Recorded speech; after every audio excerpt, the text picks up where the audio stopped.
más violencia,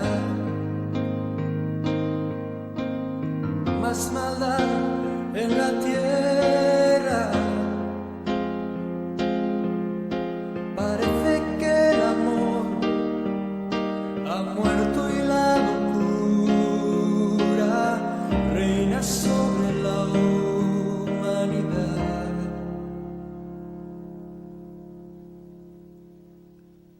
Jóvenes acabados,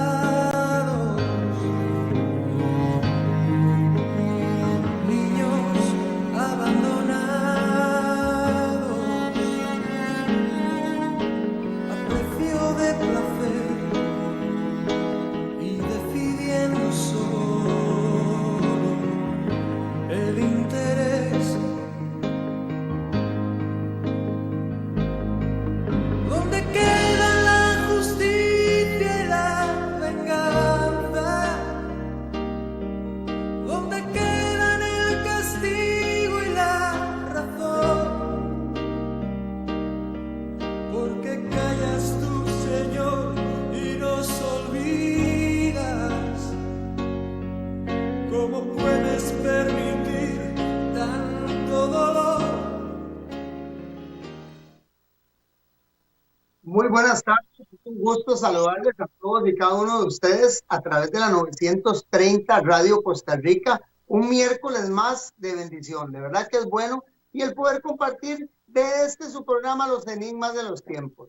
Vamos a continuar con el tema tan importantísimo que estábamos percibiendo en programas anteriores, en donde empezamos hablando en primera instancia acerca de las 5 religiones más grandes del mundo, pero cuando entramos en la monoteísta nuestra, en la cristiana, hemos encontrado algunas divergencias en lo que el general del mundo tiene como iglesia, ¿verdad? Por lo menos eso es lo que hemos ido comentando con respecto a las personas que han hecho pues sus comentarios y sus preguntas con respecto a los temas, y nos hemos dado cuenta que en realidad hay muchas diferencias entre dogmatizaciones cristianas. Pues ese es el interés de los enigmas de los tiempos, de que hoy podamos entender que la iglesia de Cristo es una, y que como tal, a pesar de todos los errores y cosas que hayan pasado históricamente dentro de la iglesia, Dios va a venir por un pueblo santo y sin mancha, en el cual podemos ser usted y yo parte de él. Así que qué bonito esto, ¿verdad? Conocer nuestras raíces.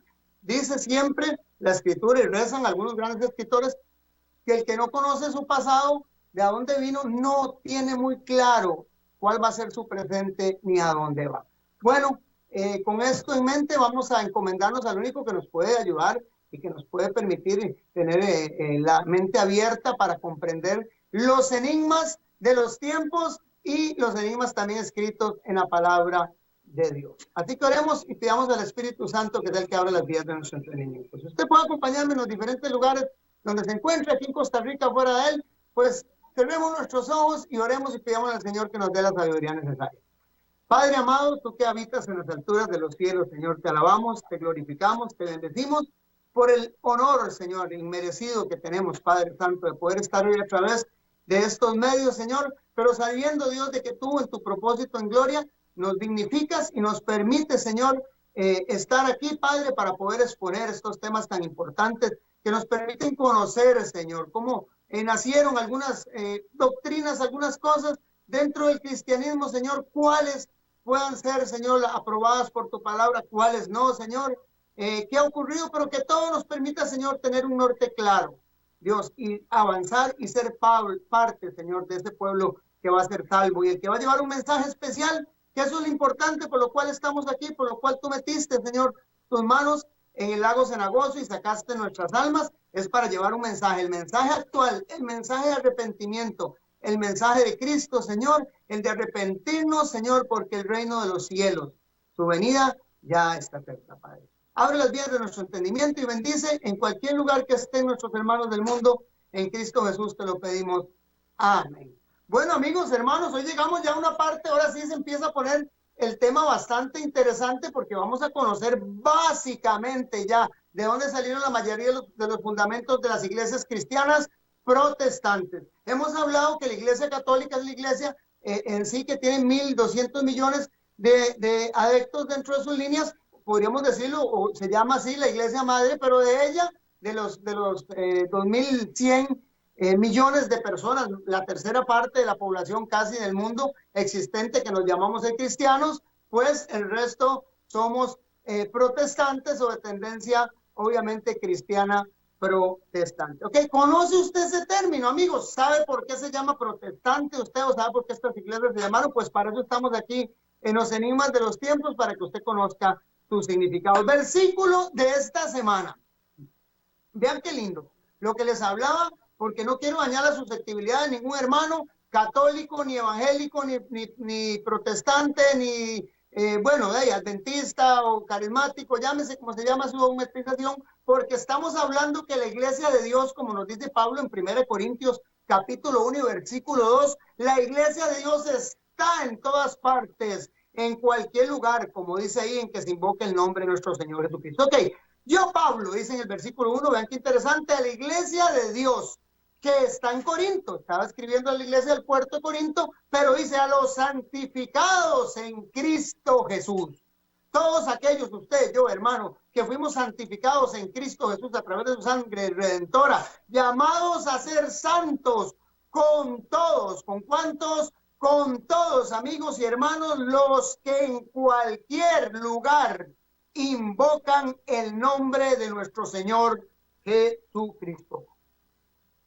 Señor de ellos y Señor nuestro. 1 Corintios capítulo 1 versículo 2. Dice la Biblia, amigo y hermano, que la iglesia de Dios se encuentra en cualquier parte del mundo en el que usted invoca al Señor Jesucristo y haya sido usted santificado por la sangre de Jesús. Acepta a Jesucristo como su autor y consumador de su fe y su salvador. Entonces, amigos, no estamos hablando de dogmatizaciones, que la iglesia de Cristo es eso, pero sí han nacido. Ahora, ¿por qué han nacido las dogmatizaciones? Porque en las diferentes dispensaciones que Dios ha proveído para que la verdad se expanda, estas diferencias han servido, o estas polémicas que han existido dentro del Evangelio, han servido para que cobre más auge, más fuerza, y siempre haya un remanente bíblico que predique la verdad presente, en su diferente tiempo, la verdad presente. El tiempo nuestro ahora es el tiempo de la Odisea, el tiempo del fin. Así que esto nos compete. ¿Por qué nos compete? ¿Qué tiene que ver el cristianismo? ¿Cómo nació y cómo fue? El puro y obviamente el que está espurio.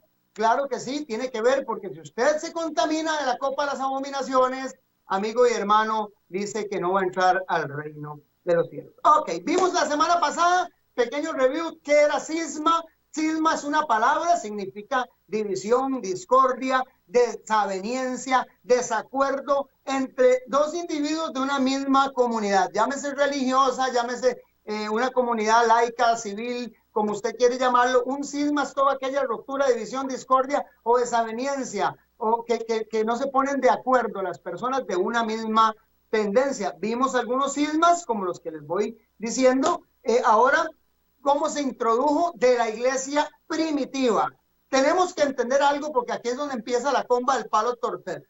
Póngame atención. De la iglesia primitiva de Cristo Jesús, de los discípulos, de los primeros 100 años que se menciona en Apocalipsis de la iglesia de Efeso, amigos y hermanos, no variaron hasta el año 70 en que murió, aproximadamente 70 y 80, que murió el último en la isla, o fue arrojado el último de los libros de Apocalipsis escrito por Juan en la isla de Patmos, que fue arrojado ahí, no murió obviamente, pero fue arrojado ahí y escribió el Apocalipsis, las revelaciones de ahí para atrás hasta que Cristo ascendió a los cielos. Amigos y hermanos, la doctrina fue muy pura y se mantuvo aproximadamente hasta el año 100. Después de esto, vimos la semana pasada que este hombre, Flavio Valerio Aurelio Constantino, en el 313 creó el primer cisma, la primera desaveniencia, ruptura, división, discordia, desacuerdo, que sabemos lo que significa cisma, dentro del cristianismo. ¿Por qué? Porque como emperador romano metió el imperio romano, cristianizó y dio el primer edicto de tolerancia religiosa, como se los pongo ahí. En la batalla del Puente de Milvo también cambió el ícono y el simbolismo, pónganme atención, del cristianismo, que era un pescado, como el que sigue ahí. Esto es un review, porque es un repaso, de la simbología de los íconos que tenían los cristianos era el ictus, creado por la combinación de las letras griegas ixoye o el vocablo que significa pez, o ya el ictus significaba ius Christus Theos Ius Sopter, o sea, Jesucristo, Hijo de Dios, el Salvador. Entonces nos damos cuenta que ya con este hombre Aurelio Constantino, es un repaso, ocurrió el primer cisma de la religión, o por lo menos de lo que es profesar el cristianismo. Nos damos cuenta que el concilio de Nicea en el año 325 y durante todo ese milenio, ya después del año 100, estoy diciéndoles esto porque vamos a empezar a ver por qué es que se reformó algo o por qué es que se protestó por algo. Es porque cuando usted quiere reformar algo y cuando usted quiere protestar por algo, es que por lo que usted protesta es porque está malo, mal hecho. Y por lo que usted quiere reformar es porque está también mal hecho, está mal establecido, se instituyó mal o se está aplicando o se está poniendo en función en una forma errónea. Entonces les explico todo esto para que nos demos cuenta de dónde es que empezaron los enreditos dogmáticos que existen en las diferentes iglesias. Quiero decirles algo, y ábrame la cámara porque voy a decirles algo muy importante. Amigos y hermanos, Jesucristo pidió algo que teníamos que tener nosotros como cristianos. Señor, te pido que ellos sean uno, como soy yo uno contigo. Y siempre amonestó a la humanidad, a la unidad, a que trabajaran en conjunto, a que se ayudaran unos a otros, a que hubiera un amor fraternal, un amor filial. Yo no logro entender cómo nosotros como cristianos estamos dogmáticamente divididos en tantas especies. ¿Me entiendes? Si solamente hay una y se llaman los hijos de Dios. Así que tenemos que tener bien en claro, amigos y hermanos, qué ha pasado con el cristianismo, porque de las 5 religiones que hemos estado viendo, no hay ninguna que se haya fracturado tanto como eso. Y por eso cuando les hablo de la reforma, tengo que explicarles que en este concilio de Nicea empezó como repaso todo lo que ustedes puedan entender que fue metido y que fue contaminado la verdad con el error y fue metido dentro de la dogmatización cristiana. Lamentablemente, como les digo siempre, no es culpa de los católicos del día de hoy. Hoy por hoy usted no puede tener la culpa de lo que aconteció hace 1700, 1800, 1960, 1980 años atrás. ¿Me entienden? No puede culparse de esos 2000 años atrás, usted no puede culparse, obviamente, pero tenemos que hablar lo que la historia nos habla. Entonces, en estos 1000 años, en el concilio de Nicea, en el concilio de Constantino, el concilio de Efeso, todos estos que mencionamos, se creó el segundo cisma en el año 1050, que se llamó el cisma de Oriente. Temas tan importantísimos, hermanos, que nos los tragamos hasta el día de hoy. Vean que les he mencionado solo uno, que es la iconografía, y la semana pasada tuve un debate con un hermano ahí y me dijo, vea, disculpe, pero es que la cruz de Cristo es de admirar y nosotros nos basamos, eso no es cristiano, lo sabemos, pero nos basamos, todos los unimos los cristianos para decir que ese es el monumento de Cristo. Yo no sé con qué autoridad espiritual una persona puede decir eso. O sea, yo no lo logro entender, solo porque a un hombre se le ocurre decir que un ícono establecido, pagano, por una dogmatización y concilios humanos que no tienen ninguna referencia, ni ningún soporte, ni sustento cristiano, ni bíblico, amigos y hermanos, puedan ser adoptados. En este concilio, o por lo menos en estos 8 concilios de los primeros 1000 años, y en este cisma de Oriente, hubieron temas importantísimos como el de la Trinidad, que hasta el día de hoy tiene iglesias, pónganme en atención, tiene iglesias fracturadas. Amigos, iglesias que se llaman y se dicen ser cristianas, las tienen fracturadas con temas como el purgatorio, temas como la inmortalidad del alma, temas como la Trinidad. No saben, no pueden entender porque es un misterio de Dios, pero inventan cosas que dice la palabra que ni aún los ángeles, amigos y hermanos, osan investigar, profesar y meterse en eso. Y entonces empiezan a sacar un montón de doctrinas, pero eso no viene de ahora.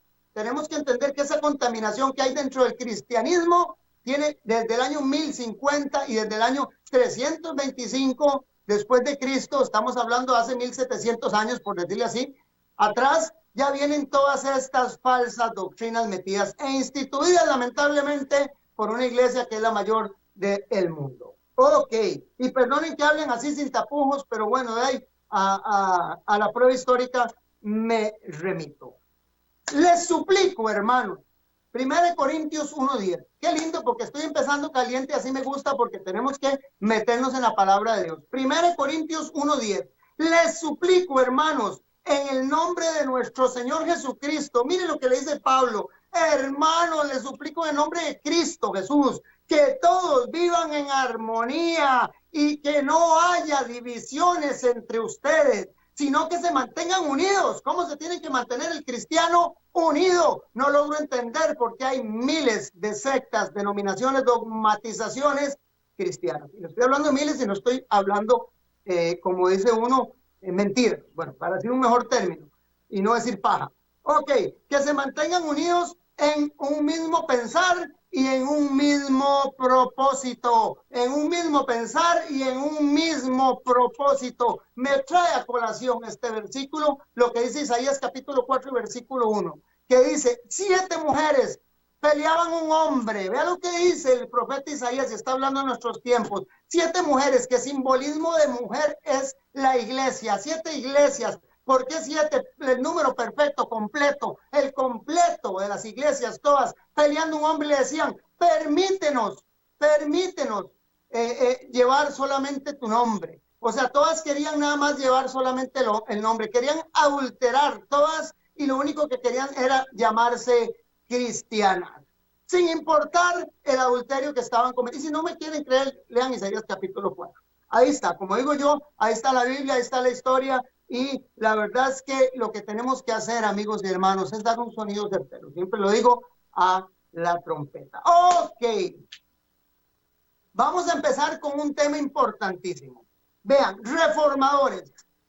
Voy a hablar de algunos reformadores, amigos y hermanos, que cambiaron el concepto que se traía. Y estoy hablando desde el año 1400 después de Cristo. Estamos hablando que del 100, o sea, hablemos que fue la iglesia pura, casi sin mancha, la iglesia de Efeso, de Apocalipsis. Estamos hablando que por 1300 años hay una profecía inscrita en Daniel de un tiempo aproximado. Y es literal, donde hubo un oscurantismo, amigos, donde se perdió la palabra y donde la gente entró en un periodo en el que todas estas mentiras satánicas que se empezaron a introducir desde los primeros 8 concilios de los 1000 años de la iglesia, perdónenme, no quiero dañar a sus actividades a nadie, católica, apostólica y romana, instituyó y que expandió a través de todas las conquistas, cruzadas, guerras y las conquistas de las nuevas tierras de las Indias y de todo lo que hemos hablado en algunos de los programas y casi que en todos los que tenemos históricos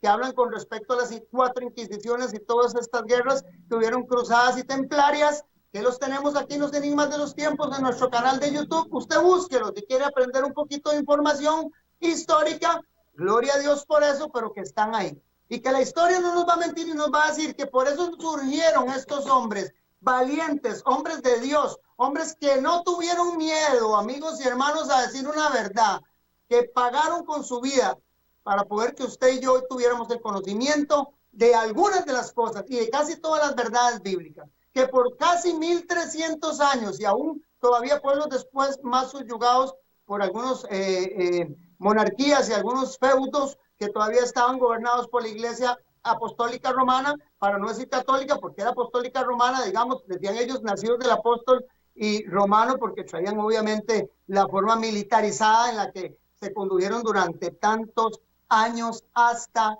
y después de la reforma. Bueno, reformadores, Martín Lutero, vean los que están ahí, vean qué interesante. Martín Lutero, que reformó Alemania, increíble, ahorita vamos a ver los más relevantes, creó el luterismo, el luteranismo, uno de los movimientos muy grandes que se dan en Estados Unidos y parte de Europa, obviamente, en Alemania y algunos otros, Europa de oeste. Y el luteranismo, la reforma luterana fue muy importante. Ahorita vamos a ver por qué.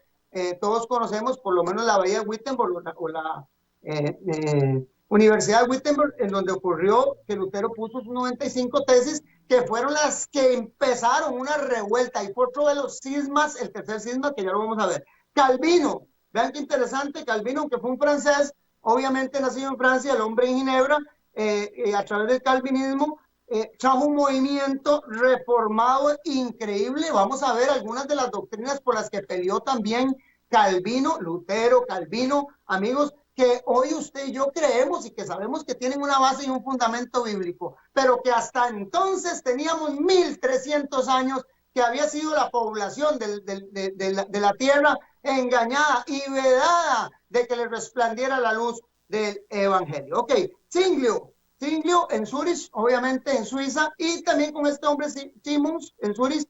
Es interesante, tienen unas doctrinas o sacan a luz doctrinas tan importantes como el anabatismo, que ahora vamos a explicar qué es.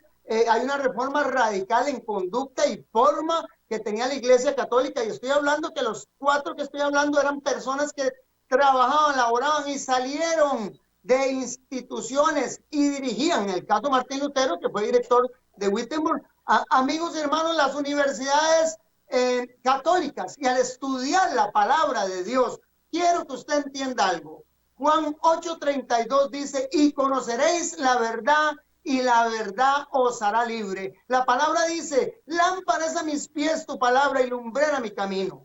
Dice en Pedro que la profecía alumbra más que una antorcha en la oscuridad. Oiga, qué interesante. La Biblia nos dice que la única forma en la que nosotros en este mundo oscuro, vil, tenebroso, podemos caminar es a través de la lectura bíblica. Por eso es el afán de los enigmas de los tiempos, para que usted pueda estudiar con nosotros la historia y la Biblia. Se dé cuenta que el tiempo se está cumpliendo. No hay una fecha que no llegue, ni hay un límite, ni un plazo que no se cumpla. Y la venida de Cristo está a las puertas. Ahí quedan ya informados, ¿verdad? Bueno, ok. Enrique VIII. Y este temita de Enrique VIII en Inglaterra, con la iglesia anglicana, vamos a ver qué interesante, ¿verdad? Porque hubo una reforma anglicana en algunos aspectos, se reformó, pero vamos a ver históricamente qué pasó con esta iglesia anglicana, y tenemos que entender que es una de las iglesias más relevantes, porque esta iglesia anglicana fue la que trasladó, y lo vemos en la llegada del Mayflower, bueno, lo que fueron las 12, hablemos los comarcas que entraron de los pioneros emigrantes a América, venían casi la mayoría de Inglaterra y con una tendencia anglicana. Entonces hay mucha tela que cortar en eso históricamente. Bueno, vamos a empezar con estos chicos, pero antes de ver estos reformadores, vamos a ver a un hombre importantísimo que 100 años antes de Martín Lutero, mire, expuso que la iglesia estaba en corrupción, que la iglesia se enriquecía ilícitamente, que la iglesia ostentaba, que mancillaba los derechos de los pobres, que no cumplían el precepto de benevolencia y ayuda al prójimo, y empezó a dictar y a hablar acerca de un montón de cosas que estaba haciendo el clero en forma indecorosa, acerca de las indulgencias, de cómo hacían mercadía y permitían grandes pecados absolviéndolos. Entonces este hombre empieza a hablar y se llamó, o lo llamaron, que hoy por hoy quiero dar un dato bastante relevante con esto, y es que el Papa Juan Pablo II, es increíble, y el Papa también Francisco, en algunas de sus homilías, expresaron las disculpas por haber quemado en la hoguera, y eso tenemos que tenerlo bien claro, está con fechas y apellidos, ¿verdad? Eso pueden buscar ustedes los datos. Se disculparon públicamente por lo que la Iglesia Católica, Apostólica y Romana había hecho. En el caso Juan Hus, ahora hace unos 2 años que se cumplieron, creo que fue unos 2 años, aproximadamente los 600 años de la muerte injusta de Juan Hus, ¿verdad? Obviamente, pues reconoce la Iglesia Católica que fue algo fuera de cualquier carácter de justicia que pudiera haber ejercido la Iglesia Católica en la Edad Media. Ok, con ese dato, ¿verdad? Nos vamos a analizar a este hombre, que fue uno de los precursores de las cosas que usted y yo conocemos hoy. Juan Hus, o Juan de Hunsagnit, oiga, fue un teólogo, filósofo checoslovaco, rector de la Universidad de Carolina de Praga, de una universidad como reformador y predicador. Se le considera uno de los precursores. No podríamos decir que tal vez Lutero, Calvino, Zwinglio fueron muy relevantes en Suiza, en Francia, en algunos otros lugares de Europa, pero todos empezaron estudiando las doctrinas que empezó a exponer Juan Hus. Entre esos Lutero, y tenemos algunos otros, Jerónimo y algunos otros que los que podemos conocer un poco de la historia de los reformadores, que estudiaron todos los escritos de Juan Hus y llegaron al convencimiento de que el Señor tenía razón. Este hombre, lamentablemente, vuelvo a lo mismo, Satanás siempre va a querer, y por la verdad, la mayoría de las personas, cuando leemos la profecía, vemos a un grupo de almas, pero no son almas, sino sangre, dice, porque no tenemos que confundir las almas eternas, porque la alma está en descanso hasta que Cristo la llame otra vez, sea para destrucción eterna o sea para vida eterna. Tenemos que entender eso, pero dice que la sangre, como la sangre de Caín, cuando Dios se acerca a él y le dice, la sangre de tu hermano clama desde la tierra, no era que estaba Caín ahí gritando, sino que la sangre, el hecho, la acción clamaba por lo que había hecho Caín. Pues en tal caso aquí dice que la sangre de los mártires clama, amigos y hermanos, que hasta cuándo van a ser vengados. Tenemos que entender que personas y grupos antes que tomaron la Biblia y la tergiversaron los escritos y quisieron mercadería de la palabra de Dios y sin ningún tapujo quisieron imponer mentiras espurias, doctrinas falsas, amigos y hermanos, no les titubeó nunca la mano, ni les titubeará la mano para matar a nadie. Y entre eso ustedes pueden buscarse cuál es por lo menos la declaración que hacen los jesuitas, y ustedes van a entender algo. Bueno, eso lo vamos a ver y creo que por ahí está en otro programa. Ok, Juan Hus luchó por una iglesia más humilde, sin jerarquías y menos corrupta. Esto le valió, amigos, hermanos, para que entendamos, solamente nosotros los cristianos hemos llegado a tal punto en el que nos hemos fracturado en tal forma que creemos que cualquiera, se cumple lo que dice Lucas, que le mate a usted o que le vaya a matar a usted, que predica el evangelio, cree o va a creer que está haciendo la obra de Dios, como en tal caso. El Concilio de Constanza en el año 1414 lo condenó al insistir en sus denuncias contra la Iglesia Católica de entonces. Pónganme en atención, y voy a hacer un programa especial, ya lo había dicho, con respecto a lo que han sido las inquisiciones. Y lo voy a empezar para que ustedes vean. A este hombre lo pusieron, dicen los historiadores de entonces, que lo pusieron a una altura de 3 metros y la leña abajo, y empezaron a asarlo, no a quemarlo, sino a asarlo, que muriera lentamente. Es increíble, o sea, hasta dónde se llega con tal usted, amigos y hermanos, de tapar la verdad. Un reformador. Este hombre motiva, incita con su muerte, como la pólvora se riega al matar a Juan Hus. Resulta que las enseñanzas de Juan Hus son llevadas, y ahí vamos a ver el próximo programa que vamos a hablar acerca de los cátaros o de los puros, de los albigenses, de los valdenses, de los moravos, de los cuáqueros, para que ustedes entiendan quiénes eran. Siempre hay un remanente, siempre va a haber alguien que al final de los tiempos, como cuando están dormidas las 10 vírgenes eran vírgenes, eran iglesias, tenían la lámpara, la palabra, tenían el aceite, unas más que otras que lograron entender, pero había una voz que no eran las vírgenes, no eran las iglesias, que decía, ya viene el Señor. O sea, siempre Dios busca a alguien que amoneste, hay un remanente que siempre está despierto. Pues resulta que este fraile católico agustino, Martín Lutero, empieza a estudiar los escritos de Juan Hus y empieza a estudiar la palabra del Señor y se centra en Romanos y empieza a darse cuenta de que la justificación por la fe, porque al estudiar lo que estaba aconteciendo con las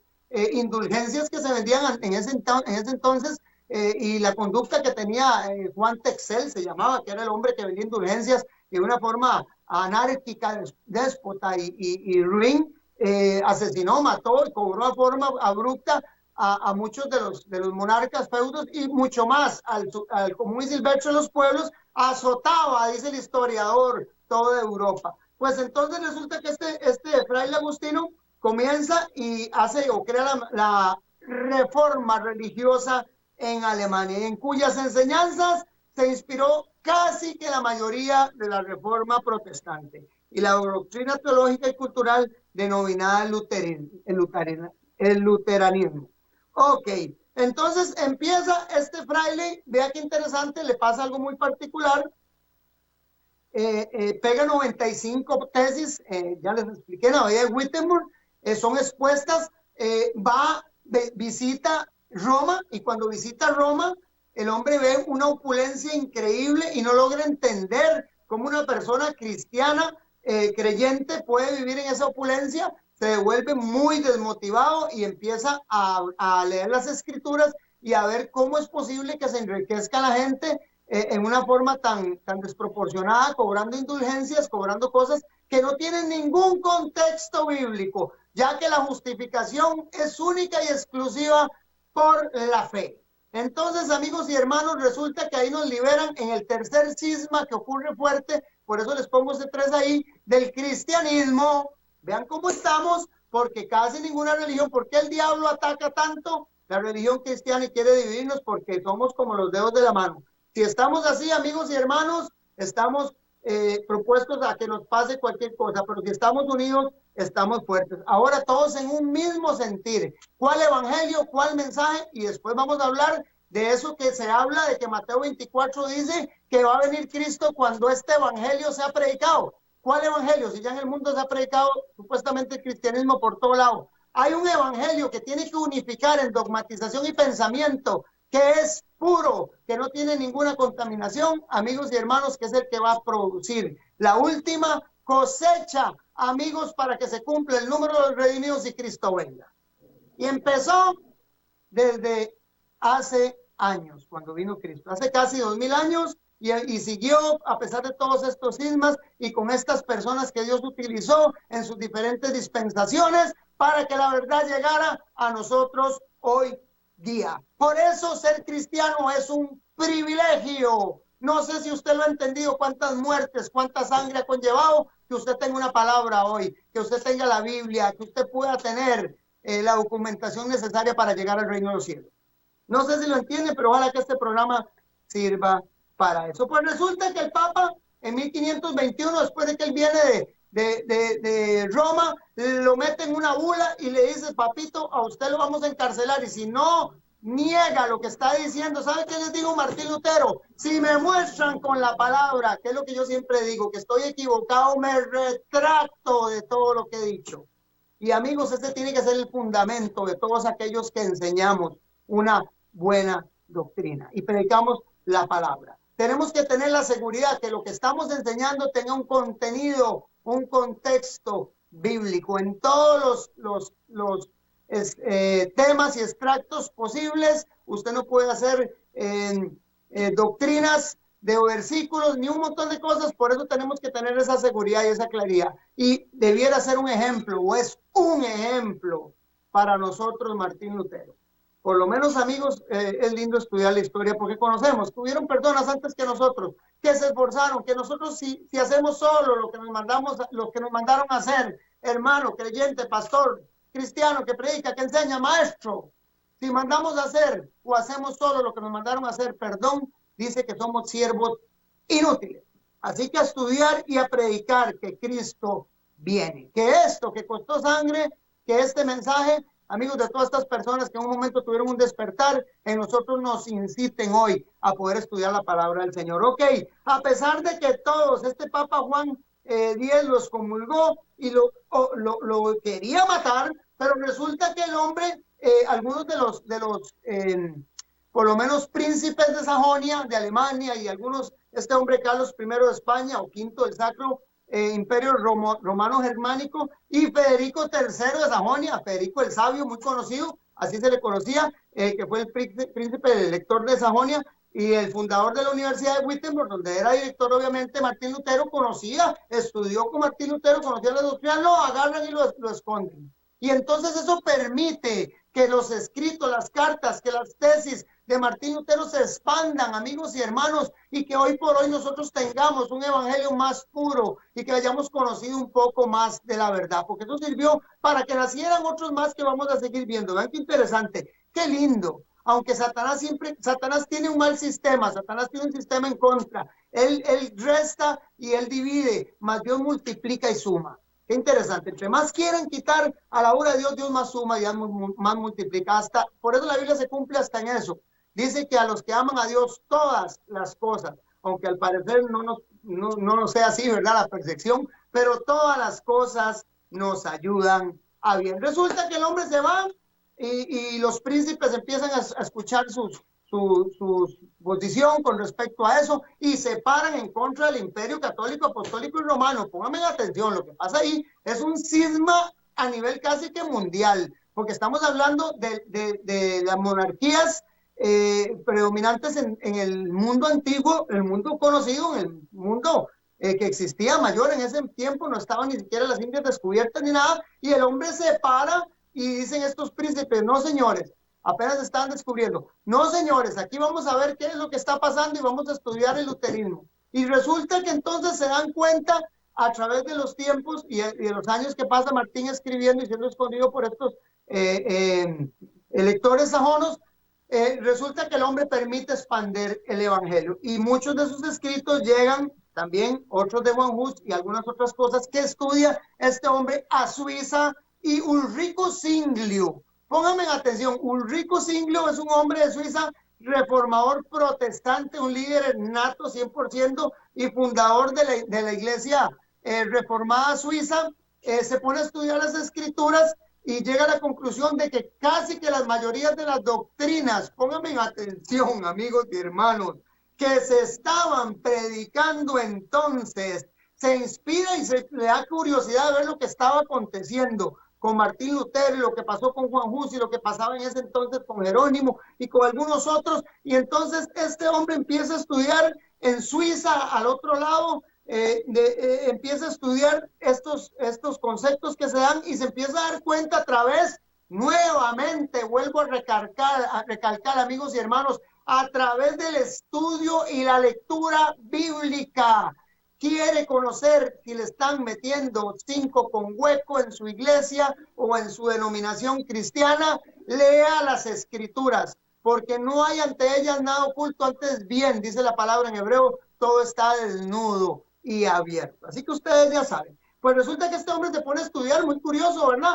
Y el hombre se da cuenta que casi la mayoría de las doctrinas que predicaba la Iglesia Católica, Apostólica y Romana estaban en controversia con las enseñanzas del Nuevo Testamento. Y el hombre, una de las tantas, ¿verdad? Porque pasa algo muy importante, ahorita vamos a mencionar con él, que fue la lectura de las escrituras, es lo que estoy diciendo. Pero uno también de las cosas importantes que él denota, que abre mucho los ojos para que otras personas puedan interesarse en estudiar los temas y principalmente dentro de lo que eran las personas más cultas, ilustradas y de las monarquías, porque casi que el pueblo entero en esos tiempos era vedado y toda persona que quería leer escritos o querer indagar en algunas cosas que no fueran impuestas por la Iglesia Católica, Apostólica y Romana, se le tachaba de hereje, amigos, y era cerrado, ahorcado, ahogado, decapitado, descuartizado, desmembrado, quemado, incinerado y todo lo terminado en ado, que usted se puede imaginar.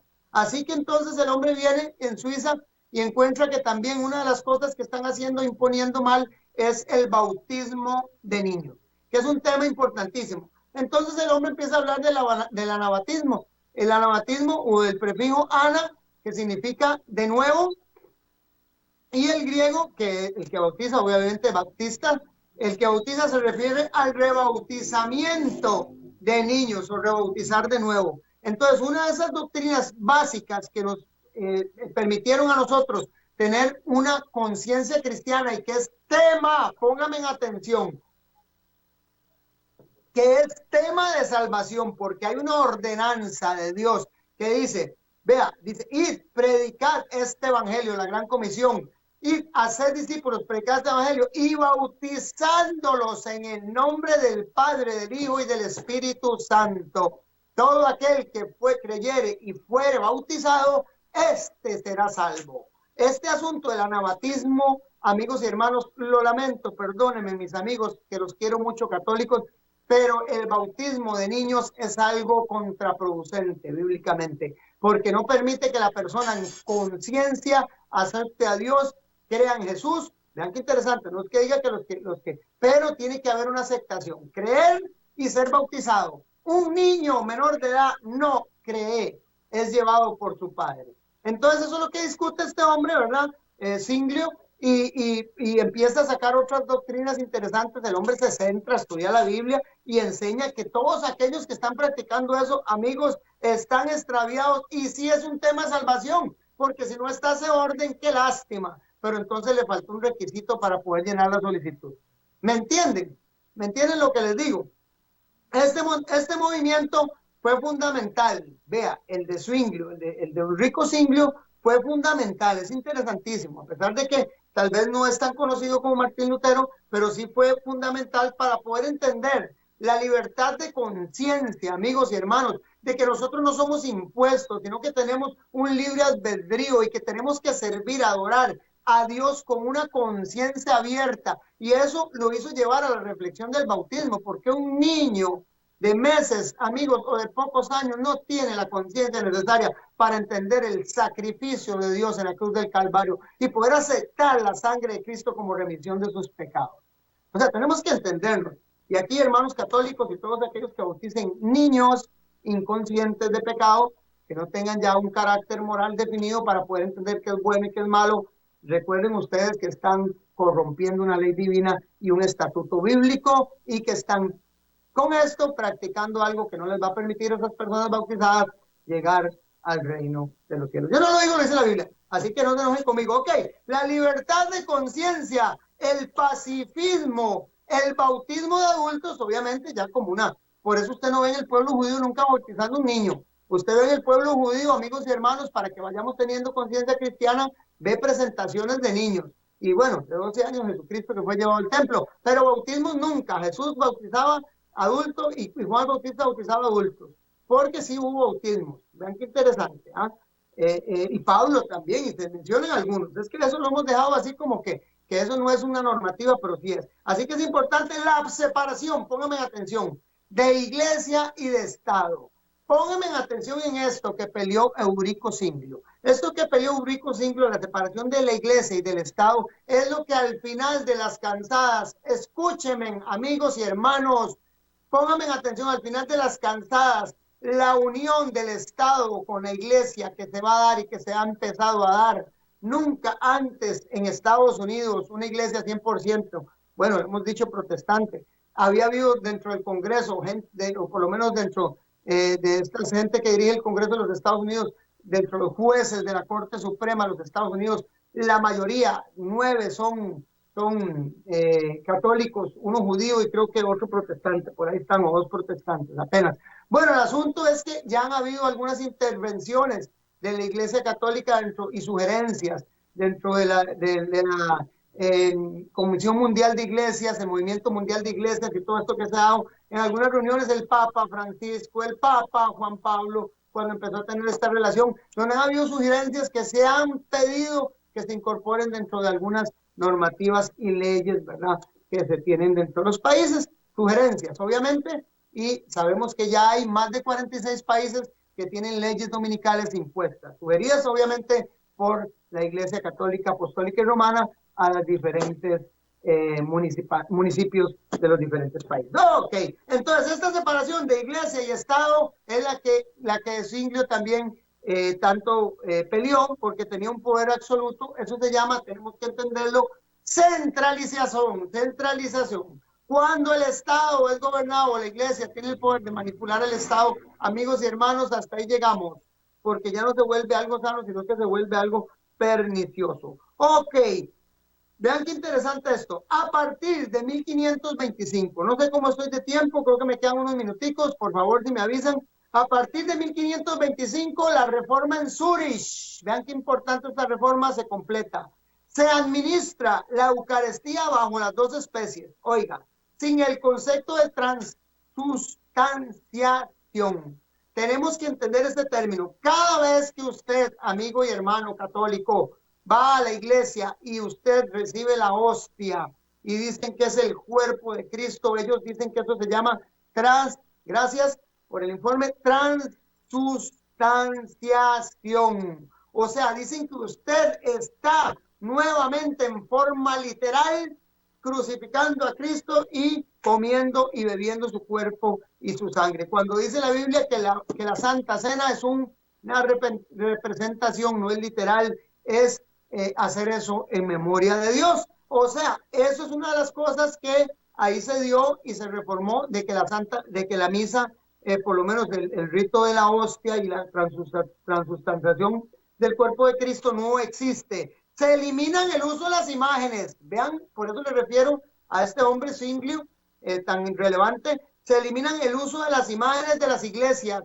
de estas personas que estudian la reforma de Zurich, y se decreta la suspensión del celibato sacerdotal. Estas tres cosas, bueno, por la que sigue obviamente, pero estas tres cosas son sumamente importantes históricamente, porque el celibato, los pastores, el celibato, bueno, de los sacerdotes o de los que dirigen el pueblo de Dios, no tiene ningún sustento bíblico, lo lamento en el alma, ni la poligamía tampoco, ¿me entienden?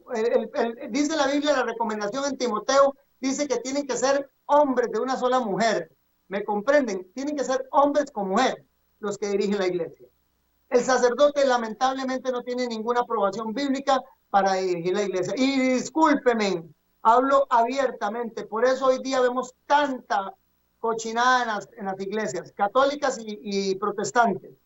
Tanto homosexualismo, tanto abuso de menores, tanta incidencia de lo que son también infidelidades, adulterios y fornicaciones, hasta decir basta. Por eso la palabra del Señor dice que el juicio, ay, ay, ay, va a empezar por la casa primeramente, porque estamos patas para arriba. Ok, se decreta la suspensión del celibato sacerdotal, se eliminan las imágenes totalmente, y ya eso de que estás matando a Cristo todos los días que vas a la misa a tomar la Santa Cena, bueno, la hostia, eso es una mentira que desde hace más 500 años ya salió a luz.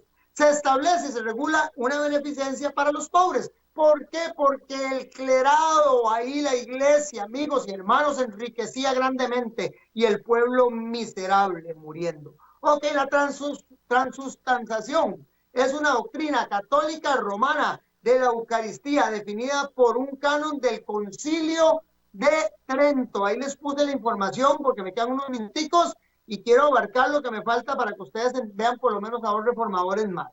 Ok, vean lo que dice Hebreos con respecto a eso. Hebreos 10, 12, capítulo 10, versículo 12 y versículo 13. Dice eso. Pero él, Jesucristo, obviamente, habiendo ofrecido un solo sacrificio por los pecados para siempre, se sentó a la diestra de Dios, esperando que allí en adelante hasta que sus enemigos sean puestos por estragos de sus pies. Ellos dicen que Jesucristo está literalmente en cuerpo cuando usted se come la hostia. Y si no, pregúntele a cualquier sacerdote, o si quiere, pregúnteme a mí, le doy la información en cuáles catecismos y en cuáles enciclopedias católicas y en cuáles bulas y en cuáles concilios aprobaron eso. No se preocupen, que para eso estamos, al 86629553, que está ahí en pantalla, o escríbame o llámeme o hagamos algo para mandarle la información. Ok. Juan Calvino, vean qué interesante, fue un teólogo francés, este hombre importantísimo, en Ginebra estuvo, se asentó en Ginebra, pero fue un teólogo francés, considerado como uno de los padres de la reforma protestante, porque lo que este hombre nos enseñó, amigos y hermanos, nos ayudó a nosotros, impactó desde el año 1534 hasta el año 1560, estamos hablando de 24 años aproximadamente, vamos a ver, 26 años, en los que el hombre tuvo un apogeo de enseñanza y fue un teólogo y reformador religioso francés, creador de la doctrina de mayor aceptación e influencia en el protestantismo. Ok, ahorita ustedes van a ver por qué Calvino fue esto. Fue uno de sus líderes indiscutibles, rector de la vida religiosa y política de Ginebra. ¿Qué fue lo que nos enseñó este hombre Calvino? Vea lo que enseñó Calvino y pónganme atención en esto, en la imagen que sigue. Declara Calvino, y una de sus enseñanzas fue esta, que la Biblia, pónganme en atención, es la única fuente de fe. Tienen que entenderlo ustedes, que el verbo, que la palabra, que Dios sustenta todo con la palabra de su poder. No con el poder de su palabra, sino con la palabra de su poder. Y dijo Dios, sea la luz. Y ¿me entienden? El cristiano, ¿cómo le habló Satanás a Jesús? Con la Biblia. ¿Cómo le respondió Jesús a Satanás? Con la Biblia. ¿Cómo se defiende el cristiano? Con la espada? Tenga mucho escudo, mucho yelmo y mucha cosa, pero si no tiene espada para atacar al enemigo en una que se descuida de defenderse, se lo apean, para que nos entendamos. Ok, entonces dice que es la única fuente de fe y afirma la doctrina de la, vean qué interesante, la predestinación y de la gracia. Vean que ya no era de que usted tenía que pagar y que tenía que, también va en contra de las indulgencias, porque dice que es por gracia y dice que Dios tiene un propósito exacto en todo lo que hace.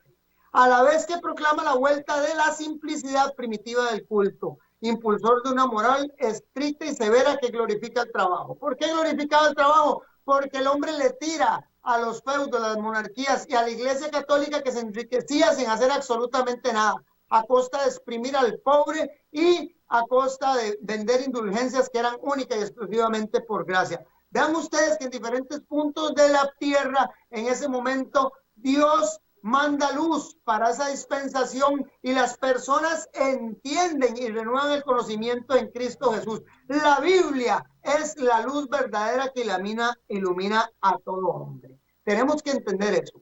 Amigos y hermanos, llega Enrique VIII, y voy terminando porque me quedan dos, creo que con don Enrique por ahí me quedo. Enrique VIII, esta es una de las iglesias, obviamente, ¿verdad? Nacidas en Inglaterra. Esta iglesia nace en una forma, se los voy a explicar rápidamente. Enrique VIII en 1529 había comenzado la separación política de la iglesia de Inglaterra. Bajo el liderazgo de este señor, la separación se completaría en 1533, pero ustedes tienen que entender por qué algo lo separó, incorporando Inglaterra al movimiento reformador. Resulta que Inglaterra, o este hombre, se rodeaba de una corte humanista y católica. La corte de él era católica 100%, estaba aprobando todo lo que decían, estaba en contra de todos los reformistas y todo, encabezado por Tomás el Moro, un hombre que ya fue canonizado santo, obviamente todos conocen a Santo Tomás el Moro. Ante el avance protestante de Enrique VIII, ante el avance protestante, Enrique VIII se puso en contra de Martín Lutero, publicó en contra de Lutero tratados sobre los 7 sacramentos de la Iglesia Católica. Eso le valió que el Papa León, como se los puse ahí, lo llamara el defensor de la fe. O sea, el hombre era un católico empedernido y quería todo. En chivo de humanismo y de teología, fue el defensor de la ortodoxia tradicional de Roma. El hombre se encargaba también de ejercer. Pero resulta que el señor estaba casado con Catalina de Aragón, y resulta que Catalina de Aragón le había puesto un poquito ahí, bueno, no sé, en términos políticos y en términos también de edad. El hombre no le convenía a Catalina de Aragón, eso lo dice la historia, y se enamora de una de las, podríamos decir, ayudantes de la señora, la consorte de Catalina, que se llamaba Ana Bolena. Esta Ana Bolena ustedes tienen que conocer porque hay montones de películas y todo esto. Y en 1527 resulta que este hombre, Enrique VIII, le pide a la Iglesia Católica a la que había servido que le anulen el matrimonio para poderse casar con Ana Bolena. Pues resulta que como la Iglesia Católica se lo niega, porque uno de los primos de Catalina de Aragón, española, era Carlos I, y recuerden que estaba en ese tiempo ahí, y resulta que le niega que se deje de su prima, y el hombre entonces, por concepto de no poder cumplir, perdone que les hable así, y perdónenme todas las iglesias anglicanas, su adulterio con Ana Bolena, pues se separa de la Iglesia Católica. Pero en teoría, a partir de 1530 y en 1533, pues la ruptura ya fue definitiva con Roma, pero en teoría básicamente la iglesia anglicana, esta iglesia es en teoría muy similar a la iglesia católica, para que entendamos. Vamos a ver la próxima semana algunas cositas y vamos a seguir ya con un tema importantísimo. Quiero leerles Romanos 11:5 y termino con la última imagen.